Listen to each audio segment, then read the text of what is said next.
Како што најави време и за внатрешните работи, со мене во студиото е председателот на репрезентативниот полициски синдикат Маријан Кицев. Добро утро. Причината поради која што ве повикавме е тридневната средба, поточна медијација која вие успеавте да ја направите помеѓу техничката заменик министерка и техничкиот министер за внатрешни работи по овие 2 месеци, можам да кажам, бурни за полициските службеници. Што договоривте на средбата? Да. Најдам пред да ви се заблагодарам на поканата, да ви кажам добро утро на сите и на сите ваши гледачи, пред се на нашите членови на Македонскиот полициски синдикат и вработените во Министерството за внатрешни работи.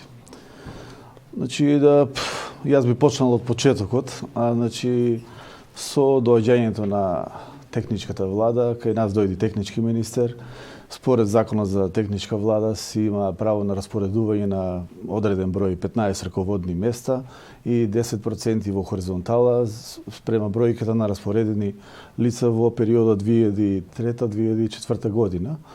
Со тоа се почна со распоредување во редот на Министерството за внатрешни работи. Во еден момент тоа се случуваше пред околу недела и повеќе на адреса на Македонскиот полициски синдикат. Почнаа да пристигнуваат голем број на поплаки од колеги кои што се засегнати со овие распоредувања од едно на друго место со наредба со решение, а целата работа ескалира кога започнаа да се поништуваат решенијата и одлуките што ги носеше Министерството за внатрешни работи на влада. Практично ги доведе полициските службеници во состојба да не знаат на кое место треба да се јават во текот на денот или во текот на утрешниот ден. Затоа што се случуваше денес ќе добие една наредба, утре се поништува наредбата на влада. Како влијаеше тоа на функционирањето на министерството со оглед на тоа дека службениците ве посветувале внимание и на својата состојба, а можеби трпеше работата? Тоа влијаеше негативно, поради кои причини ние се вклучивме во сета работа, затоа што, како што кажав претходно, на наша адреса пристигнува голем број на поплаки од нашите членови заради настанатата ситуација во Министерството за внатрешни работи. Со оглед на тоа дека како почна техничката влада, малку наликуваше ова на предизборно препокување, на обиди да се добијат политички поени, со што практично се занемарија потребите на полициските службеници, со самото тоа трпи и професионалноста. Она што вас ви успеа да ги седнете на иста маса техничкиот министер и техничката заменик министерка која претходно војната ја водеа преку медиумите, но не заедно на една дебата, туку на различни медиуми. Што договоривте на таа средба, бидејќи гледам дека сте задоволни од исходот? Ја би го доловил проблемот уште малку понаназад, од кога пристигна на наша адреса голем број на поплаки, ние како руководство одлучивме да излеземе меѓу членовите да ги слушнеме проблемите.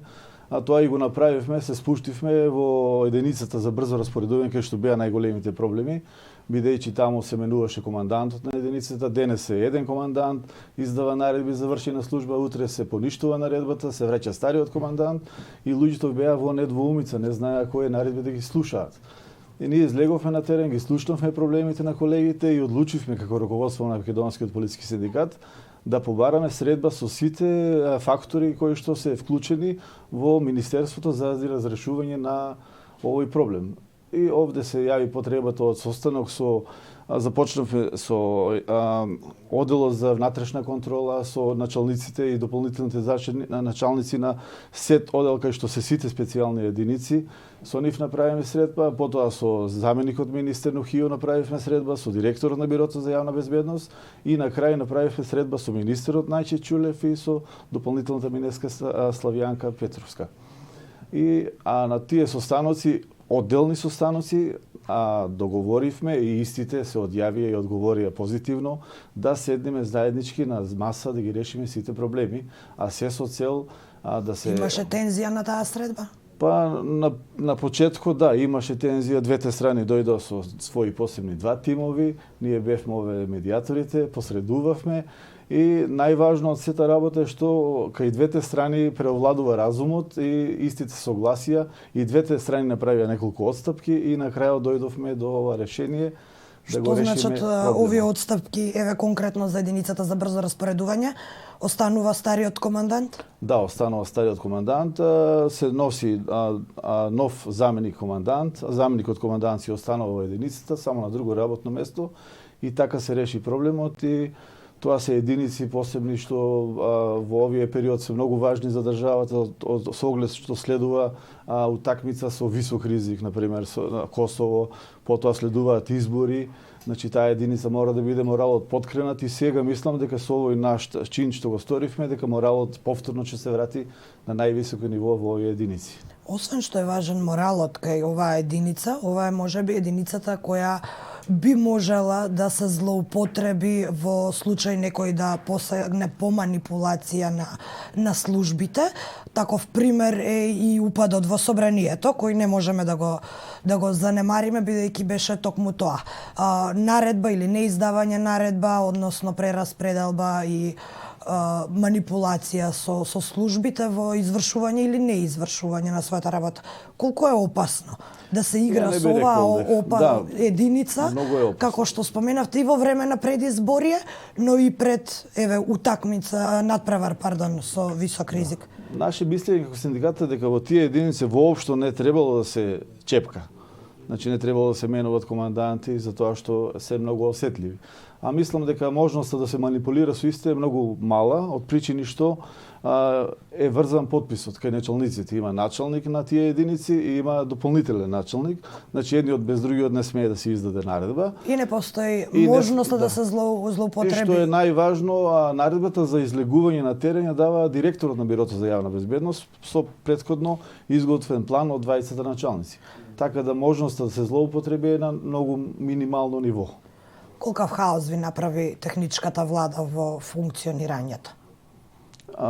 Техничката влада, ја мислам дека во иднина треба веќе тој институт да се укине, според наше мислење, од причини што колегите се доведуваат, нашите членови пред се во недоумица, баш со овие распоредувања, началници денес еден, утре друг, не знаат од кого да слушат наредби, а сето тоа трпе пред се безбедноста на државата, затоа што ние сме тие што се грижиме за безбедноста, а доколку не може да се издаде наредба или полицајците не знаат од кого да примат наредба, ќе бидат во недоумица и може да се направат грешки.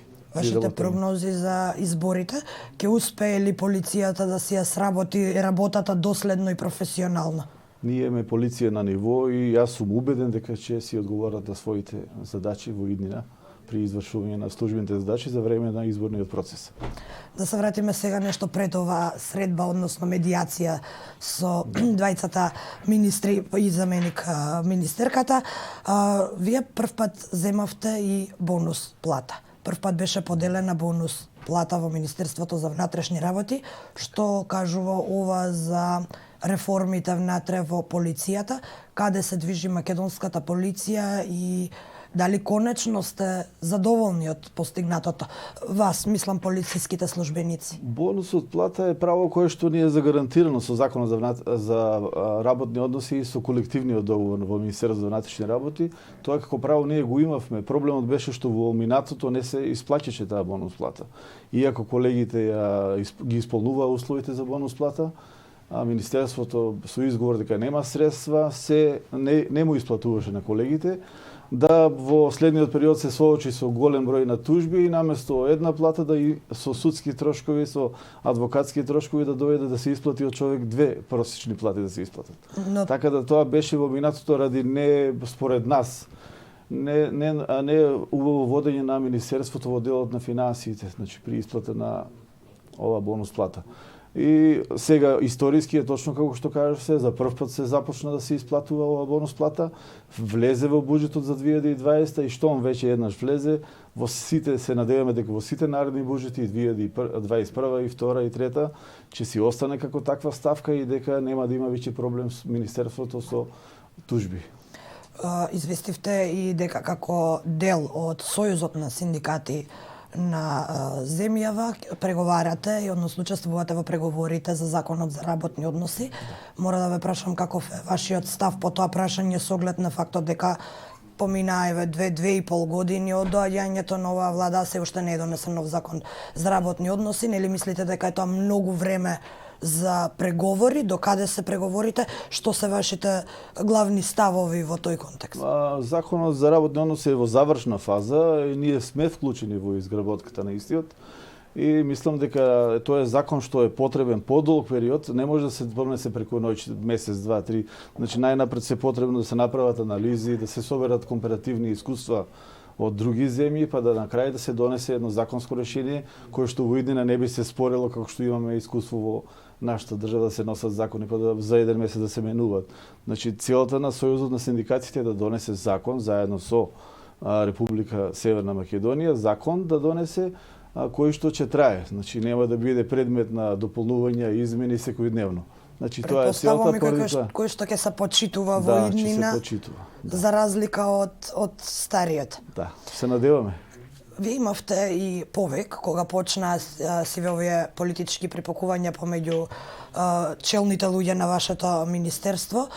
Се појавија фотографии од полициски службеници за кои побаравте да бидат расчистени, изјавивте дека се биле во акција и дека тоа ќе влие многу штетно на полицијата. После овој случај кој беше снимен во една гаража во Скопски аеродром се појави уште неколку слични случаи и наместо да се расчистуваат случаите, почнаа да се појавуваат на овие тридневни средби и нешто пред тоа.